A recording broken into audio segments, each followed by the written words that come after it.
നമുക്കേവർക്കും പ്രിയങ്കരനായിരുന്ന മാർ ജേക്കബ് തുങ്കുഴി പിതാവ് സ്വർഗസന്നിധിയിലേക്ക് നിത്യസമ്മാനത്തിനായി യാത്രയായിരിക്കുന്നു.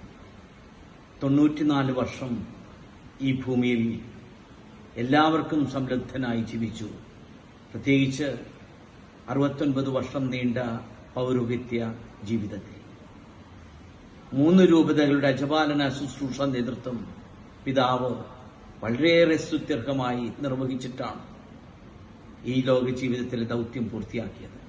പ്രത്യേകിച്ച് മാനന്തവാടി രൂപതയുടെ തുടക്കക്കാരൻ, അതിന്റെ സ്ഥാപന അവസരത്തിൽ ഒരു പുതിയ രൂപത എല്ലാവിധത്തിലും വളർത്തുക, ഉയർത്തുക എന്നുള്ളത് എത്രയേറെ ത്യാഗവും എത്രയധികം ദൈവപരിപാലനയുടെ ആശ്രയത്വവും വേണം. അത് പിതാവ് ശക്തമായ ഒരടിസ്ഥാനം മാനന്തവാടി രൂപതയ്ക്ക് കൊടുത്തു. പിന്നീട് അവിടെ നിന്നാണ് താമരശ്ശേരി രൂപതയുടെ അജപാലന ശുശ്രൂഷ നേതൃത്വം ഏറ്റെടുത്ത ഹ്രസ്വകാലമാണെങ്കിലും ആ സമയത്ത് ആ പിതാവിന്റെ ആധ്യാത്മിക ചൈതന്യം ഇനിയും ഒരു അധന്യമായ പൈതൃകമായി സഭയിലും സമൂഹത്തിലും തുടരണമെന്നുള്ള ആ നിശ്ചയദാർഢ്യം കൊണ്ടാകണം സൊസൈറ്റി ഓഫ് ക്രിസ്തുദാസി എന്ന ഒരു സന്യാസിനി സമൂഹത്തിന് പിതാവ് തുടക്കം കൊടുത്തത്.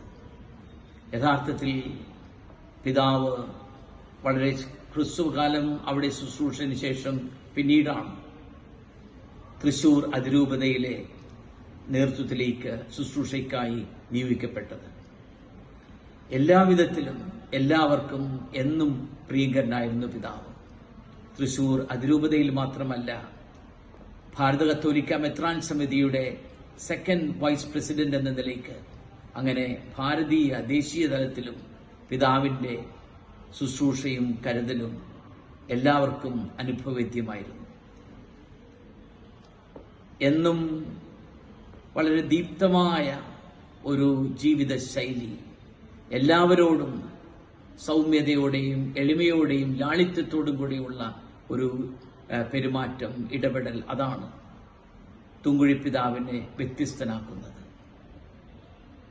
ആ ശാന്തപ്രകൃതം ഏവർക്കും എന്നും വളരെയേറെ പ്രചോദനമാണ്.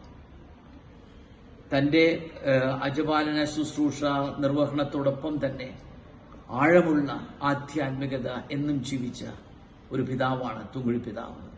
പ്രത്യേകിച്ച് തന്റെ ധ്യാന പ്രഭാഷണങ്ങളിലൂടെ മറ്റു വിധത്തിലുള്ള ശുശ്രൂഷകളിലൂടെയൊക്കെ എല്ലാവരുടെയും ഹൃദയം കവരുന്ന ഒരു പിതാവായിരുന്നു. എന്തു വാത്സല്യമാണ് ആ പിതാവിന്റെ പെരുമാറ്റത്തിനും നമ്മളോടുള്ള ഇടപെടലിലുമൊക്കെ.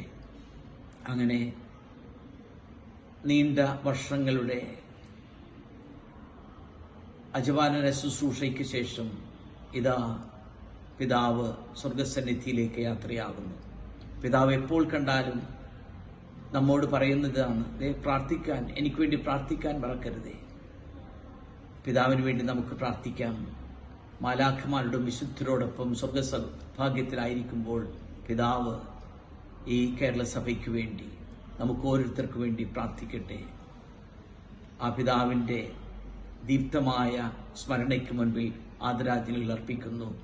അധന്യമായ മാതൃക പിന്തുടർന്നുകൊണ്ട് ലാളിത്യത്തോടുകൂടെ ഏവരോടും എളിമയോടുകൂടെ പെരുമാറാൻ, ഏവർക്കും സൗഹാർദ്ദതയോടുകൂടെ, വാത്സല്യത്തോടെ, കരുതലോടുകൂടെ ജീവിക്കുവാൻ നമുക്കും പിതാവ് മാതൃകയാകട്ടെ.